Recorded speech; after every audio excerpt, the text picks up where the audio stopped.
Alright, what's going on everyone again? And I just realized that I completely forgot to explain about implants, limit breaking and whatnot, because I wanted to wait until I explained the stats and mechanics and how it works. So obviously implants are pretty easy. You have your level, and implants are based off of each level being a bonus. So your base stats are your base stats, and then you have like, you know, your level stats and then your implant stats. That all for PvP, that all goes in towards that 10% of the bonus stats thing. So it's very important for PvE, but it's semi negligible for PvP, but it obviously does play a part into it.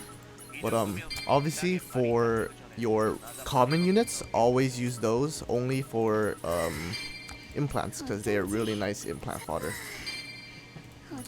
However, when you go towards someone like a blue unit, you don't necessarily, unless it's the trophies, right? You don't necessarily want to use them for implants. You want to sell them instead for business cards, as you can see in the shop. Now,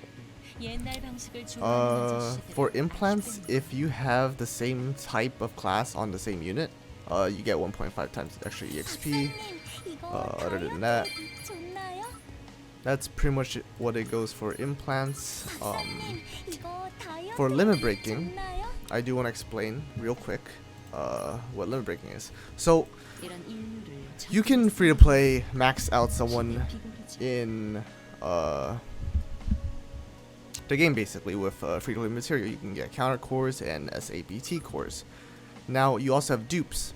I do not recommend using dupes for limit breaking yet, because obviously each dupe reduces it by like 33%. Once you get 2 or 3 dupes, you get no cost at all, which is really nice. But when you get to level 100, you can actually go to 102, 104, 106, 108, and 110. But it costs us 15 fusion cores each for a SSR unit. I believe it's 8 for a SR unit. But if you have dupes, you can actually just straight up remove that cost. So it's better to save all your dupes for a unit that you have dupes for already, basically. So if I'll have a king dupe. I guess I just got her from a side story. But if you have a dupe and you have 3 of them, it just removes the fusion core cost in total. So it's technically 15 dupes to 110 a unit fully. But that's basically if you want to save out on dupes, and this is just a way better investment than what you would do if you had this. So like if I upgrade her to level 100, I would actually get level 106 basically for free with, you know, 700k gold each. But you wouldn't have to use a fusion core anymore. I would save your fusion cores with that in mind for awakened units, as awakened units are harder to get dupes from. Other than that, other things I wanted to talk about is besides that, there's also how recruiting works.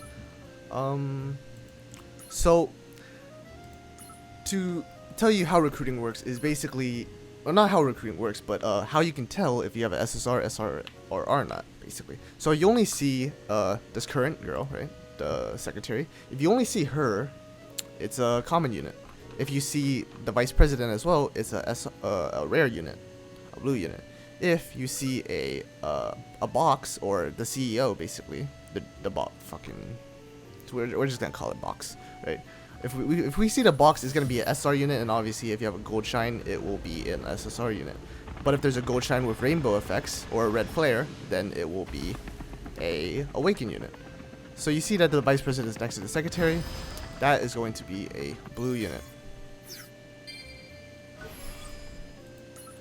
Now, for the purpose of the video, I'm also gonna pull the free recruit, and I really hope I don't get that rainbow shine or the red flare, because I really don't want a Hilda.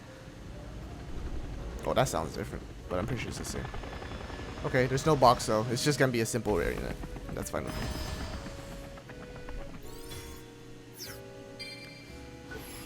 But yeah, if it was just a secretary, it would just be the secretary, and it would just be a common unit. If it's the vice president as well, it's a rare unit. If there's a box or the CEO in machine form, then it would be an SR unit. For SSR, it would have a gold shine-ish with lightning effects, and if it's an awaken unit, there will be a red flare and some rainbow shine-ish as well within the gold. I could show one more 10 pull simply because I kind of want to finish my mission. So let's do a 10 pull just for fun, right? So let's see if I get anything here. Oh, hey, look. There's Boxkun. This might be a SSR, this might just be a SR. It's a SR, you know, and that's fine. So hopefully that definitely does show you how you can tell if it's a SSR unit or not, or a SRR. So it doesn't have to, like, you don't have to anticipate like accidentally getting a hilt if you already have her, all that good stuff. Other than that, I also want to talk about how to build a squad. So how I usually like to build a squad, especially in the early game, for current PvP or auto in general. Obviously you go 1, 2, 3, 4, 5, 6, 7, 8, and left through right, top right to bottom left to right is the auto order. So obviously you have your ship, right? But how I usually like to build my PvE team is I usually like to have a ranger first for DPS, and then you should have enough cost. Obviously you get like 10 cost at max level to summon a defender or striker. I usually like to run either 2 strikers and 1 defender, or 2 defenders and 1 striker. Always having at least 3 frontline is a good idea, simply for the fact that you don't want to get rushed on, right? So let's just put Shiyounggg here, right?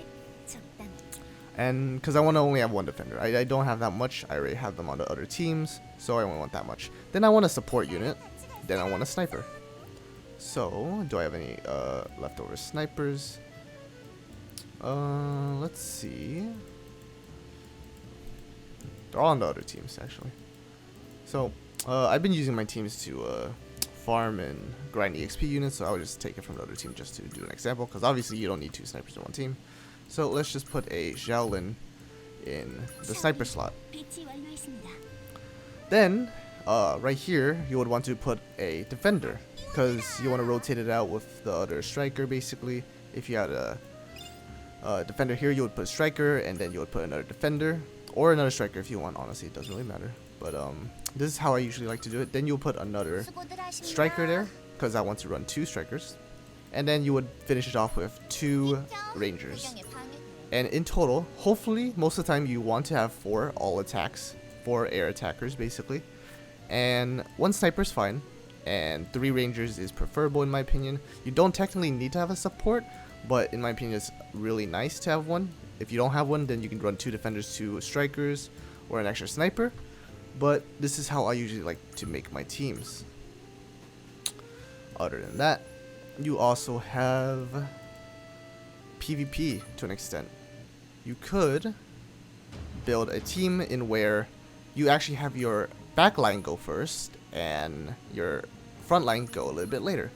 Why do you want your front line to go first? Simply because you are able to, I actually want to fix this a little bit, because if I use Mario, this could be a little bit fun. Let's try this. So if you have your backline first, you actually are able to, this is going to be a hard fight. So when you choose, I want to cut off, so when you choose who to attack, you actually don't want to attack someone who has a lot of backline, because they know what they're doing in a sense. Because when they have backline, they will basically stay at a safe distance. While if you have frontline, you give it enough time to set up your own backline. And the reason why backline is so important is because there's no ETB or forward deployment unit that they can do in auto. So we're going to try this anyways. I'm expecting to lose simply because he has a lot of good backline. But maybe I'll win this. We'll see. So the way I want to do it is I want to summon my backline first, especially if I have Kyle, because he's basically like a tank, right? He has barriers. But yeah, he's doing the same thing. I'm gonna summon Hilda. We're gonna block his shots. So hopefully my backline lives long enough. And yeah, so if you have a lot of frontline, then you're not gonna be able to kill most of the units. And if the enemy has a lot of frontline, then you have enough time to build up your own backline. And no one can kill your backline basically in AI arena. So you can see that this team definitely would have worked if I didn't kill his team so fast. I don't think Rosaria is a good pick early game simply because if they have a Kyle, you're just gonna blast nothing and then she's basically relatively useless. So that's how I kind of like to build my team. Other than that, for actually building your team, it's generally the same purpose. It's literally just the same but while you're attacking, and I believe I just like backline first into frontline into support, and it's really good. He's gonna summon a Hilda first, which is actually the best idea because obviously, you know, Wicking Hilda gives a shield, and that's not exactly very good. We'll see how the interaction goes when it's only a frontline, because this seems kind of sus because he's just gonna charge me. Hopefully the shield does protect me to an extent. It does to an extent, and then it stuns her, and then I will have my own A Hilda go in. Oh, it actually goes through the enemy Hilda. So now my backline is kind of just dealing with Hilda alone, while my Hilda is just tanking everyone over here.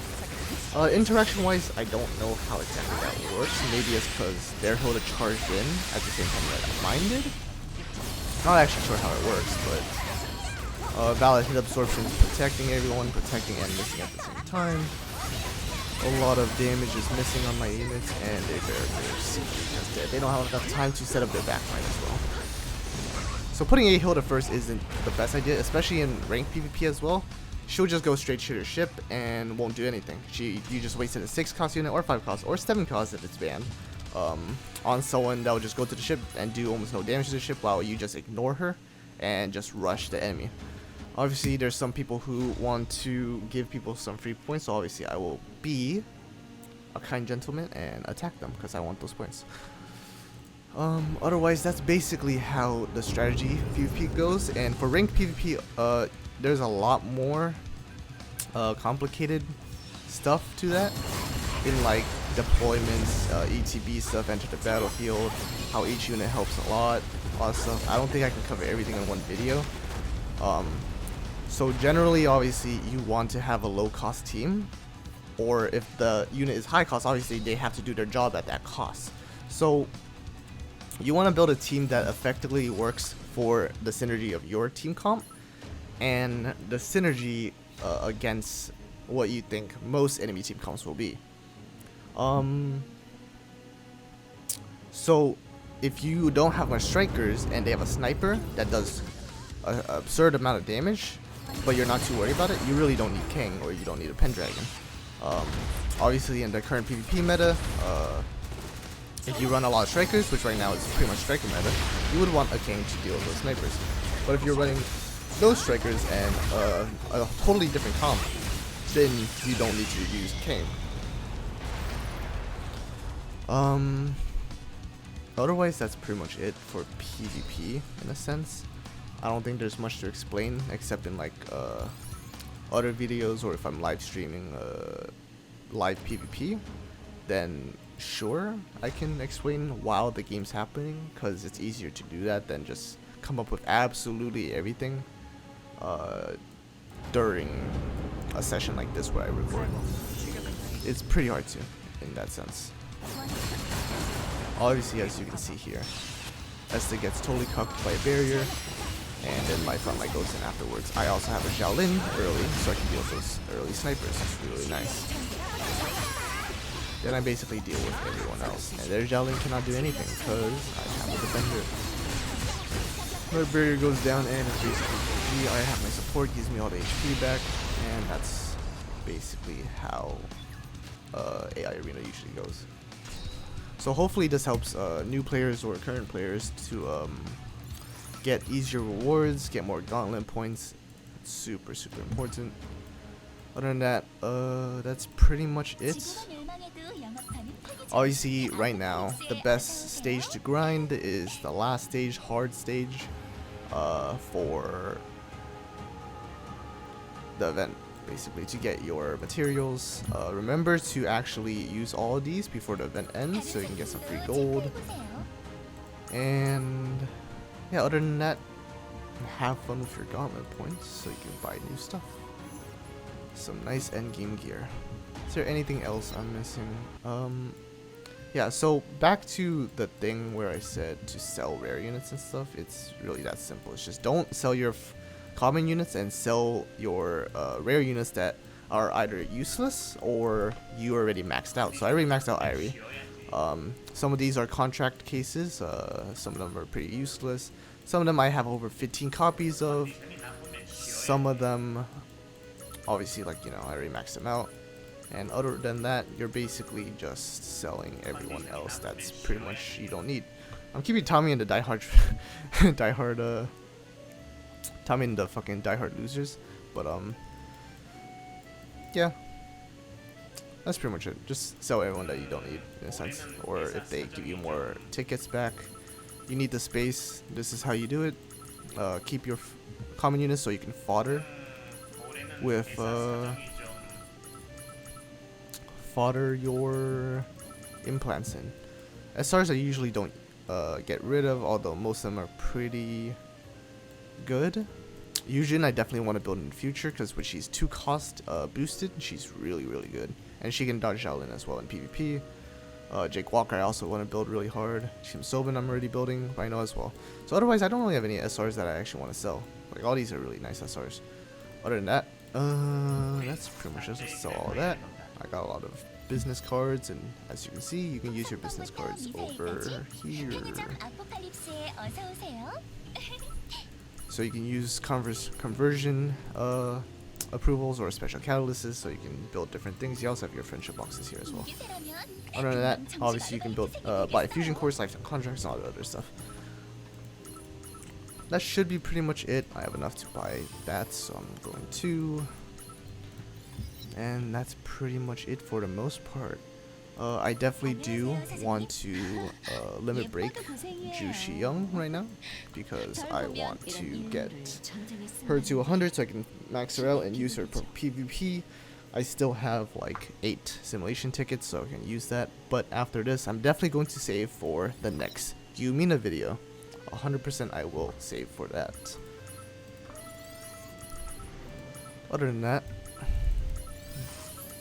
remember to do your dailies and whatnot, everyone. And I am signing off once again.